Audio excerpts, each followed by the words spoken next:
have you with us for a brand new season of Liberty A-League action. Welcome to Dub Zone. We saw that buzz around the Women's World Cup, and hasn't it continued right through an opening round of the Liberty A-League that has seen domestic attendance records absolutely smashed. We're stoked to be back for another year of Dub Zone. I'm Niav Owens, and it's great to be here once again alongside A-League's commentator Teo Pellizzeri. Hello, Teo. Niav, great to see you, and what a fantastic week of football to launch us into Dub Zone again. Wasn't it brilliant to see? And Teresa, Polias, Sydney FC legend, your Sky Blues absolutely did the business in the opening round as well. Brilliant start. Great to be here to chat about it as well. Cath, Cannuli, former Western Sydney Wanderers coach, you were there at Allianz Stadium last night, and the buzz was very much real. I sure was, and that buzz was absolutely buzzing. It was so great to be there. It sort of felt like Women's World Cup vibes, but it was just so great to see so many fans in the stadium shouting for Sydney FC or Western Sydney Wanderers. It was just a sight to see. Or indeed Courtney Vine, which is what we heard from the young girls who surrounded our pod there at the stadium. Just a Courtney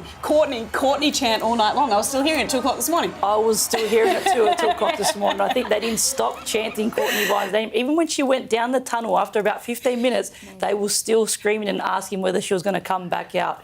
But that's what football's all about. That's what the World Cup, that's the legacy that the World Cup left in Australia. We saw those attendance records broken after just 2 games of the opening round of Liberty A-League action. When you look back at what we've seen this weekend, what's your highlight? The crowd has been the highlight for me. The amount of people that have gone out to games, getting behind the Liberty A-League has just been such, it's been beautiful to see the families, the young boys, the young girls getting out to watch their heroes. And you know what? They're going to be going out to watching the next generation of Matildas as well, which has been just beautiful to see. Outside of the defending champs getting 3 points, what's been the highlight for you, T? Look, it was amazing to see the return of the 3 players from ACL injuries, Taylor Ray, Aideen Keane, Tori Trumuth, and they're back fighting really fit. They look amazing. So they've had a great pre-season. Super great to see them back. I want to take things to the nightcap because it may have got lost in the shuffle. Perth Glory played pretty late at night after the Sydney derby. I want to give credit to their defence. First game of Grace Johnston, Jessica Cowart, another World Cup hero for the Philippines, Claudia Miocic, less than 5 appearances, and Natasha Rigby, one of the legends of the Liberty A-League. It may have been lost in the shuffle, but I want to give Perth their flowers for a fantastic opening weekend. That was my highlight. I love that you're pinning your football tragic status to the sails nice and early and going with defence. Defence being the highlight from round there's one. plenty of vibes, there's plenty of football. We're going to get a nice little balance of both here on Dub Zone. Well, let's combine both then, shall we, and have a look back at that epic Sydney derby on Saturday night in prime time. Allianz Stadium, 11,000 football fans there, and they got to see a couple of cracking goals as well. Can you feel the excitement, the anticipation? It's nearly kick-off time in the Sydney derby. A really great spectacle tonight. The atmosphere is going to be crazy. Kruger, the corner taker, driving it back across the area. And now the volley! Palmed in! And it's a first A-League women's goal for Sydney FC for Kirsty Benton. Outside the 18-yard box, a thunderous strike. She has hit that oh so sweetly. Vine continues the run through the middle. The crowd rises. Courtney Vine on the tight angle. Puts it into the middle and just wide. Plenty of time to start slow and build up. Here's Fiona Wirtz with a dink. It's an introductory goal for Fiona Wirtz. Welcome to Sydney FC. Flips it out to Courtney Vine. Vine with a drive. Given away here. Harding, first time shot. And Jonah Wyman meaningfully caught into action. Now Caceres. It's Mel Caceres. Wanderers, a good showing in the second half, but still no goal to show for it. And Sydney FC, the defending premiers and champions, continue where they left off. A night where the Liberty A-League crowd record was broken, and an experience here that I doubt any of the fans who attended will forget. Full heap to celebrate for the defending champs, and Kirsty Fenton, who was named the Isuzu Ute player of the match. A cracker goal, but a cracker performance. She was dangerous on the edge all night long. Amazing performance. I think she's really becoming the complete package as a player. She can stay healthy this season. She keeps winning her duels. Her distribution's great. She's becoming a leader off the pitch. So I'm really excited to be following her this season. Speaking of leaders, that was the low light from a Sydney FC perspective last night, Teo. Nat Tobin, the skipper, injured in the second half, was really upset as she was stretchered off the park, where yet yet to hear the results of her MRI scan, so we're thinking of her. And we're also thinking it leaves Ante Juric's defence looking pretty slim. It certainly does. And, Catherine, the pack had to shuffle for Sydney FC in order to accommodate the departure of Nat Tobin on that stretcher, because they didn't name a defender on the bench. And to our judgment, the only defender they've got in the entire squad is Margot Chevet. It leaves Sydney in an interesting position where they might have to experiment. And you certainly noticed some of the experimenting that they did. They did. They had to make a few shuffles on the night. Even when they brought Sienna Silvesca on and Princess Sabini had to go to left back, you don't want to be doing that throughout the season. So they do have the 3 visa spots available. They need to start looking to see where they can actually add to their squad this season, because maybe potentially they could be without Nat Tobin for the rest of the season. Yeah, but the question is, how long is that going to take, and what's going to happen for the time being? I think logically, Tori Tumeth needs to go centre back as the most experienced player that's played in that role. Don't know about left back wise, but they've just got to reshuffle. It's always hard when it happens within a game to mentally and tactically prepare. The young Matildas put Kirsty Fenton in the middle when they went to Costa Rica. Do you do that, or do you need to leave her on the left? I would not be moving Kirsty Fenton to the middle. The way she was last night on that flank, she was unbelievable. Her forward runs, the way she got forward, the way she was just getting involved in the attack, the way she played last night showed true characteristics of a player that's going to be a star of this league for a very long time. Agreed, Knowles. I think putting her at centre-back will chain her down. One change we saw mid-game came from Robbie Hooker, the new coach of the Western Sydney Wanderers, and he brought Mel Caceres into the fray. It made a real difference to the Wanderers, Knowles. Massive change for the Wanderers. She was the game changer last night. When she came on in that second half, it gave the Wanderers a little bit of a spark, and you could just see she's so silky on the ball. She's a creative footballer. She's got so much flair, and she's just a joy to watch. And I think Caceres, given her time in the NPL, she played the back-to-back seasons. That could be a reason why she was on limited minutes last night as well. I feel as though there were enough green shoots in that second half of Wanderers not to throw the baby out with the bathwater, mainly because Millie Clegg can't play until she turns 18 on November 1. Because she's an international player, and obviously you can't move overseas until you're 18. So when she comes in, maybe that pushes Sophie Harding to a wing. Maybe that changes the dynamic. Do they even stick with a front 3? I think Wanderers showed us enough with Mel Caceres out on the field that she can make them tick. And certainly goal scoring has been their issue, but there's enough signs there that they will be competitive throughout this campaign. My daughter makes a countdown calendar to her birthday each year. I feel like Wanderers fans are just going to have a countdown calendar to November 1. Absolutely, till Millie Clegg is available to play. Let's talk about the coaching conversation here, Knowles, because 10 days out from the season, not an ideal time to make a switch. Kat Smith got the sack, despite some really good signs last year in her first year in charge. Robbie Hooker took charge and has had, 2-3 sessions with the team before the start of the season? Only a few sessions he had with the girls. I think it was like 4 sessions that he had to prepare the girls for, a massive derby. Obviously, the girls had a 6-week pre-season with Kat, and the majority of the staff have stayed, and it was only Kat out and Robbie Hooker back in. It is disappointing to see, Kat Smith leave the Wanderers, especially being the only Australian female coach that's in the league. I think that's super disappointing for me as a female coach that, aspires to maybe go back there one day, and looking at the way, women's football is going, she's the only non-Australian that's left there. So no Aussie female coaches in the league to start the season, Teo, and only one female coach, and it's Emily Husband in charge of the Central Coast Mariners, who are back in the A-League. That must be nearly an all-time low. It is nearly the all-time low. 08-09, season 2. We're going back a long way here. I mean, we've almost got players in this league that were born in 2008 coming through soon. So that was the only season where there were no female coaches at all. From season 3 on, up until the appointment of Negos Popovic, Canberra have always had a female coach. Not always an Australian, but it is, as you say, a low watermark for Australian female coaches and female coaches in general. So 100% an area where there is work to be done and that pathway needs to be developed. But speaking of Emily Husband and her Central Coast Mariners,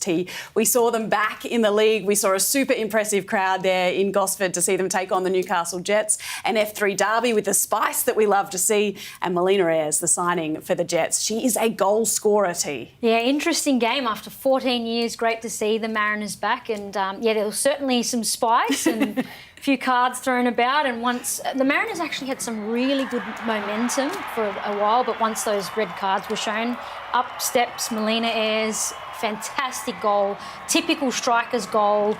I'm pleased to see her make that move and score on her debut for the Jets. What a cross from Gooch as well, and Melina Ayres to be able to get up and to get over her defender there and put that ball in the back of the net. That's what we know that she has. What did you make of this Central Coast Mariners side, Teo, in their return? It looked like at times they were very much a new team. They were fighting for that cohesion that comes with time together. Have they got the balance right within the squad?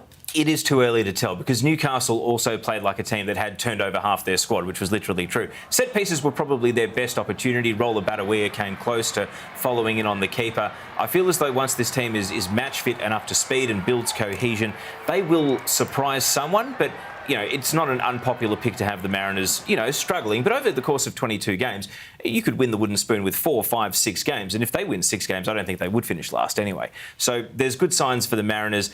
As a slow burn, and given the size of the crowd, 5,700, Mariners fans stick with them because I think this team is building to something. They got to see a good bit of spice as well, T, as you mentioned. Obviously fighting it out for that piece of guardrail, which is hotly contested from the F3. We saw a couple of red cards in this one. Wasn't it a feisty one? You could see Alex Hyun, I think she'd done a 20-metre sprint to get in there. Get involved. To protect her players. And, that's what Alex Hyun brings to the league. She's that type of girl that's, she's super passionate. She's protective of her players and her teammates. And, she just lost her head a little bit there. And it's disappointing because now next week Newcastle Jets got to go to Perth without and they need Alex. That stability as well with Tash Pryor and her making, that partnership this season. So be interesting to see what Gary Van Egmond comes up with. Let's not forget, Alex Hyun won a Matilda's cap in 2021 and then was out of the league by last season. I was thrilled to see her back, but unfortunately she's going to have to serve a suspension. So that interrupts her campaign from here. Do you think a little bit of Gary Van Egmond, though, isn't that disappointed to see it? He saw that pride in the jersey, Knowles, and he saw the fact that having asked for the team to play as one and to stick up for each other and to be there for each other, he saw it then come to fruition. Spot on. That's Gary Van Egmond. That's him all over. He wants you to play for the jersey. He wants you to be passionate. He wants you to stick up for your teammates. He wants that cohesion. And you could see that in the way the Newcastle Jets played. You could see the way that the girls were all playing for one another. And you could see when that scuffle did happen, there was a couple of them that actually ran in to sort of protect each other. It's about now being able to channel that and be able to be smart as well when these situations do arise. But I think a part of him will be happy to know that his girls have got each other's back and they're playing for one another. We saw 17,000 fans across those opening 2 games, and I reckon a whole heap of them were there, or certainly a number of the kids, with the Liberty A-League passes. You should get involved if you're under 16. Don't forget, you can sign up for that Liberty A-League pass, which gets you into any game across the country of the Liberty A-League this season. We've seen 24,000 kids sign up for the Liberty A-League pass already this year, Knowles, which is like 3 times as many as last season in total, which just goes to show that excitement that exists around women's football is continuing. That's superb. To hear these numbers, it's so amazing to see.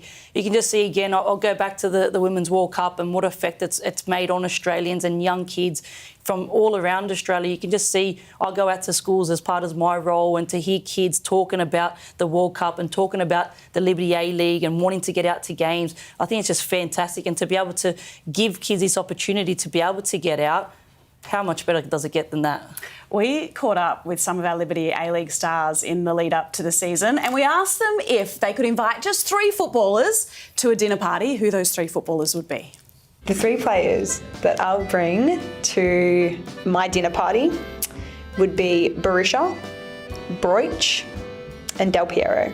Tegan Micah, Emily Gilnick, because she's hilarious. She's probably one of the funniest people I've met. One out of the blue would be Robbie Fowler, because as a child he was a bit of my hero, so yeah, I'd invite Robbie Fowler. Can't say he's my crush, it's a bit weird. I used to run up and kiss the TV. Del Piero, Diamante, and one of my old teammates in the A-League, Caitlin Ford. Diamante, because I would love to cook pasta and see if I pass the test. Del Piero, Shinji Ono and Grace Ma. You're going to pick Sam Kerr no matter what. Craig Goodwin. Hearing him and Sam talk would be just some class conversations. Barbieri, because she'll just be there for the jokes and kind of keep it all lighthearted. Probably some takeout would be the easiest way. It's going to be M. Gilnick. It's going to be Lagazo. She's a good time. And I also have a lot of fun with Sel Kirale. There'll be wine as well. I'd rather not cook. I reckon I want Chloe and Em to cook. Okay, I'm gonna cook chicken schnitzel, pasta, have to, I'm Italian, Archie Thompson, Danielle Brogan, and I'll bring Emily Gilnick. Why not? It's kind of nice getting Oh, I have her over for dinner all the time. She's okay.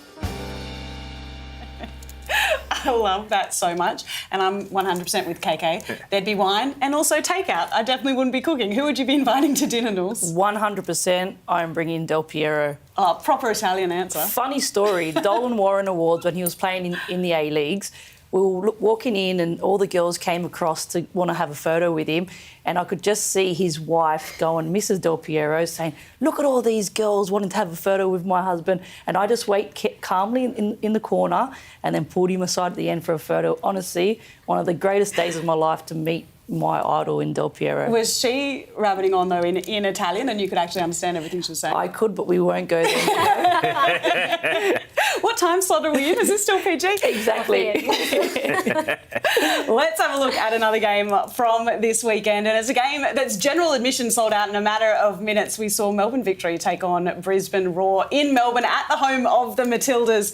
And Teo, this is a Melbourne Victory side that, looking at the team sheet in the lead-up, I was like, team to beat this season. Well, Brisbane Roar have gone and done it in round one. They didn't have all their Matildas, but it was still 5 Matildas starting for Victory compared to 1 for the Brisbane Roar. Funnily enough, one of those Camp Matildas, Jenna McCormick, scored one of the goals. Swings it into the penalty I would post. say this might be Gareth McPherson's best win of his coaching career, and I think it was fitting that Cath was there, the CEO, in the huddle with the players at the end of the game. It shows the buy-in, it shows the commitment to this Roar program, and now they have a result to really kickstart their campaign. Yeah, some really good things going on at the Roar, and I guess this shows that. But 2 really great goals from the Roar, and you're right, Niamh, you wouldn't have picked the Roar to be, with all due respect, on paper, Victory have far more experience, but a fantastic start that the Roar really needed. There was an offside ruling, Knowles, that we looked at multiple times here in the studio, and I'm sure if there was VAR in the Liberty A-League, they would have looked at multiple times as well. Have a look at it for us, because before I get your opinion, Teo, you've spoken to the powers that be. What was the ruling actually on? The head of refereeing at the FFA has confirmed that Rachel Lowe is offside here in front of the goalkeeper, obstructing the goalkeeper's view. Now, that wouldn't be a problem if she was onside, but Rachel Lowe is offside there, and you see Kenzie Wienert's reaction there, because she thought that she'd scored a goal on her Liberty A-League debut. Not to be. I agree with the call. I think it was the right call, and all credit to Danielle Anderson, who was the assistant referee that spotted it, and Anna-Marie Kiley, who was the central referee. They did peg one back late, Victory, to finish 2-1. If you look at Jeff Hopkins' side, though, Knowles, 9 new signings in the off-season, a host of Matildas at each area of the park that you look at. Lydia Williams in goal. Do you think they are still one of the teams to beat? On paper, they are the team to beat. On paper, you would think that this team is going all the way and winning this competition. Unfortunately, today it wasn't their day. We can't just write them off just yet, because they do have plenty of quality across the park. I'm sure the girls and Jeff Hopkins will be disappointed in losing 3 points today. And I think they're adjusting to losing a few big guns as well. But look, this isn't unfamiliar territory for Victory. They've had slow starts before, and they always seem to bring it together when they really need it. They're really missing someone like the likes of Melina Ayres that we know that can pull goals from anywhere, and that's a big loss for them. But now they need to regroup with all these new signings, and now they're going to need to make their bed now to sort of work out where they're going to go from here and how they're going to pull the rest of the season together. They'll have the likes of Elise Keller-Knight coming back in a few weeks' time, hopefully from injury. Em Gilnick was missing this weekend as well, so they've got some big names to come back into this side. I'm excited about this Melbourne Victory outfit.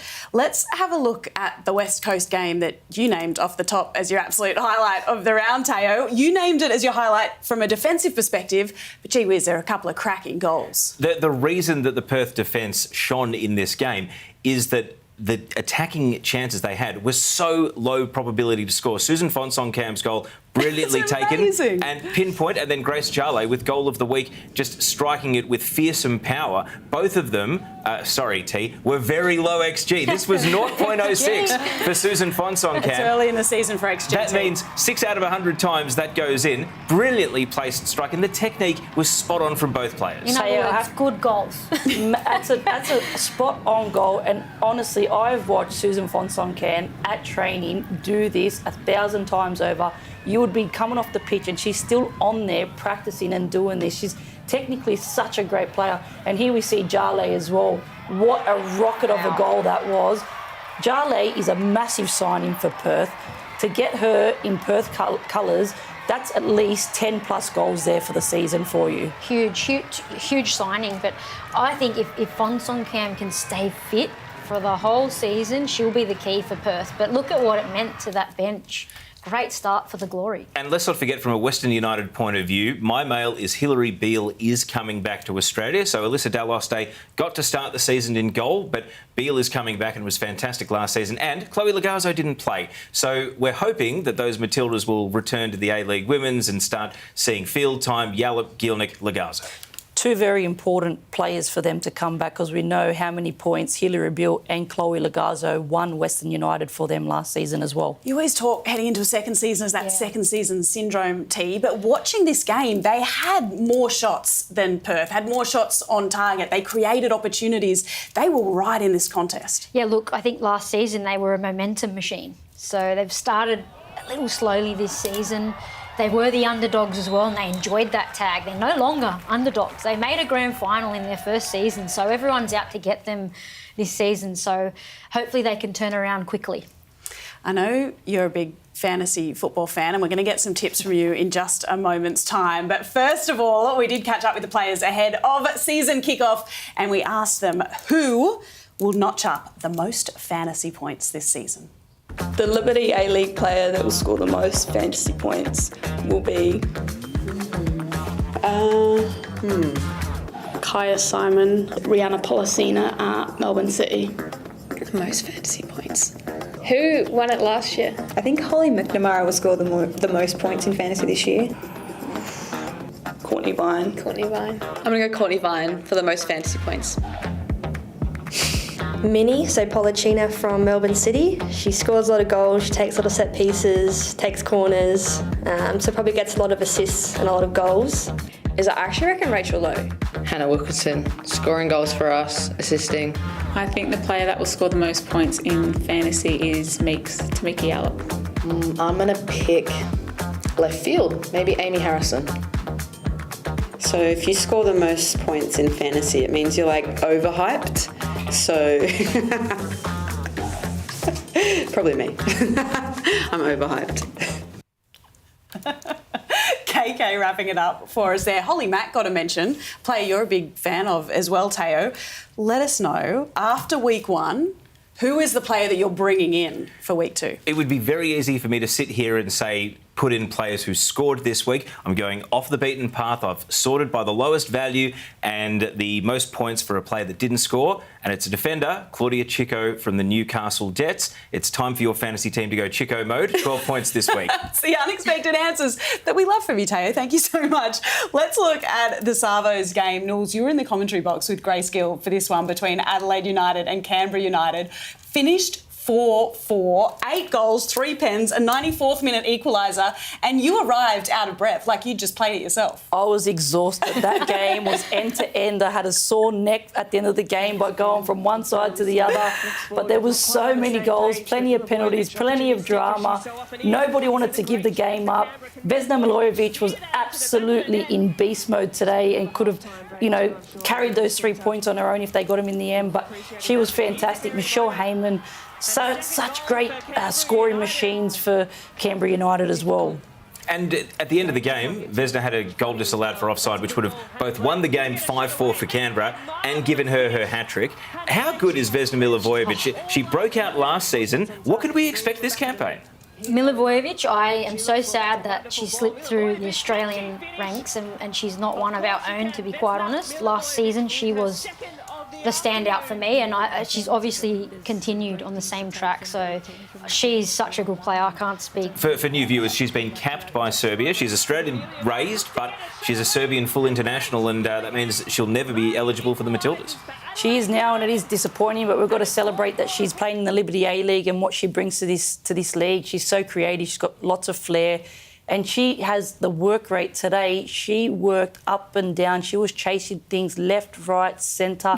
She was unbelievable for Canberra today. And honestly, the goals that came for Canberra, especially her one, and everything that she was just involved in absolutely everything today. I wasn't surprised to see Canberra necessarily score 4 goals. They've got goal scorers galore. They've brought in Cote Rojas as well this year, huge. But Adelaide, 4 goals in the opening round. That I didn't predict. Yeah, because on the recruitment ranks, there hasn't been too much movement there, and I believe they've lost a lot in that department. So for them to score 4 in round 1's very positive for Adelaide, but can they hold goals out? That's the question. Don't forget 2 of them were penalties. True, though, Niamh. But So 2 goals really. But Knowles, you were a striker, and Alana Janchevsky and also Lee scored a penalty each. Hannah Blake scored. So 3 new faces, all forwards, all scored. How important is that just to look at the stat sheet and say I'm 1 from 1 to start the season? It's huge, and we spoke about it on the call with Grace as well, talking about teams, and we always get disappointed when we can't score goals. You know what? Defences can be fixed. You can go back and train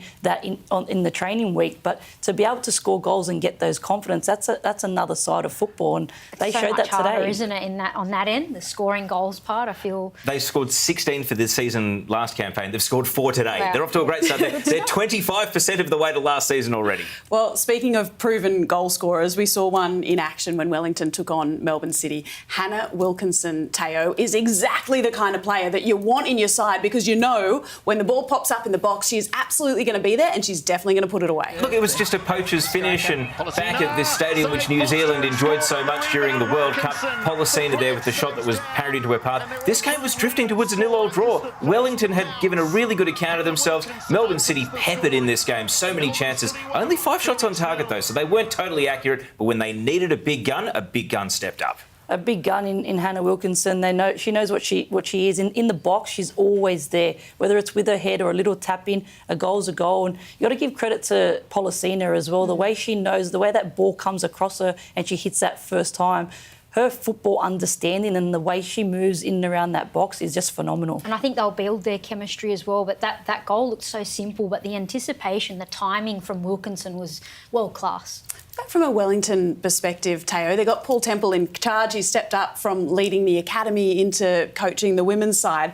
And I loved his press conference in the lead up to the game this week. He gave a real insight into the kind of football that he wants to play, and he wants it to be exciting for Phoenix fans to watch. He called it small ball. He said there's going to be less physicality, more speed, short passing style of football. Is that what you saw today? How good are coaches when they talk about selection and implementation? They can't all be passion merchants, right? And this is against a top Melbourne City team that pride themselves on retaining possession and their own passing combinations, but Wellington were able to do it to Melbourne City. It leads you to imagine what they might be able to do against some of the other teams in this league. I thought Wellington were great today. I thought there was a couple of fantastic passages of play where they strung about 7 or 8 passes together and got themselves up the pitch. And what Paul Temple was talking about, you could see glimpses of that today. You're not going to turn a team around overnight or in a 6-week pre-season. It actually takes time, but to see parts of that in their game today, I thought was fantastic. A lot of the players played with confidence and pride. They weren't just hoofing it up the pitch. So it's a great start for them to come up against Melbourne City and only lose 1-0. I think it's a great start for them for the season. They had Riley Foster in goal, T, and she has the most incredible story. The Canadian, she's a former Liverpool player. 2 years ago, October 2021, she was in a horrific car accident, thrown 12 metres through the windscreen of the car, 7 fractures in her neck, and was told she'd never play football again, and we saw her back in the top of the league today. This is probably one of the most amazing stories you could ever hear, and I can't do it justice speaking of it, but what an amazing thing to see her back healthy and doing what she loves. And if you hear her talk about it, it's quite amazing we hear. So, so great to see. We're going to have more of it on Keep Up, more of her story in the coming weeks, and I cannot wait to see that as well.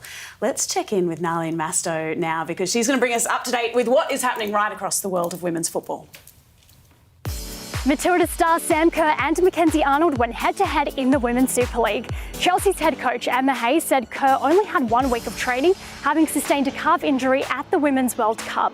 But Kerr scored a thumping header on her starting debut, and the Blues went on to seal a 2-0 win over West Ham. Now over to North London, where Beth Mead is set to make her highly anticipated return when Arsenal hosts Aston Villa. The England forward has been sidelined since November last year after she ruptured her ACL. But the Gunners head coach Jonas Edeval said that if Mead successfully completes the final training session, then she's fit and ready for squad selection. The match between Paris Saint-Germain and Reims was called off due to an explosion of fireworks on the pitch, but no injuries have been reported. Now on to 2 of the biggest superstars, Wendy Renard and Marta, who are reportedly on the wish list of Saudi Women's Premier League side Al Ittihad. Now I've got a question for the Dub Zone panel, and that is, do you think the Saudi Arabia revolution will cross into the women's game? Narlene, thank you so much. Nulls, I'm going to come to you on this one. You always keep the boots in the car, don't you? Just in case you get a call up. Well, I'm going home to get the dubbing. I'm going to clean my boots tonight. Teresa, pack your bags because we're going to Saudi Arabia to play and start to cash in because we all know that money talks, doesn't absolutely. it? It's happened in the men's game, so I think it will trickle into the women's game. I would be good for at least 10 plus goal, Niamh. I was confident you were going to say 10 plus seconds. All that. For goals too.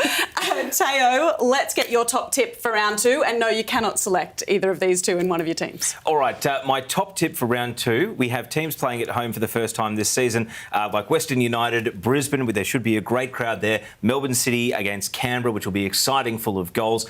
My top tip is that the 4-figure crowds will continue after a full weekend where every game got over 1,000 crowd. Make sure you get your Liberty A-League pass because we want this momentum to continue. That's my top tip. 6 from 6, more than 1,000 fans next week. I love that. And the buzz was real this weekend, so cannot wait to see that continue throughout the rounds of this Liberty A-League season. Don't forget, we know one viewing of Dub Zone isn't nearly enough. You can listen to Dub Zone on the Women's Football Podcast from Tuesday onwards, wherever you get your podcasts. Cath and Cannuli, you got boots to polish. I'm going to let you go. Thank you very much, Nevo. Teresa, Polias, always good to see you. Great to see you all. Teo, thanks so much for your company. A pleasure, Niamh. See you soon. Thank you so much for your company at home. It is brilliant to be back for another season of Dub Zone. We look forward to seeing you each and every Sunday night. But for now, enjoy your football and good night.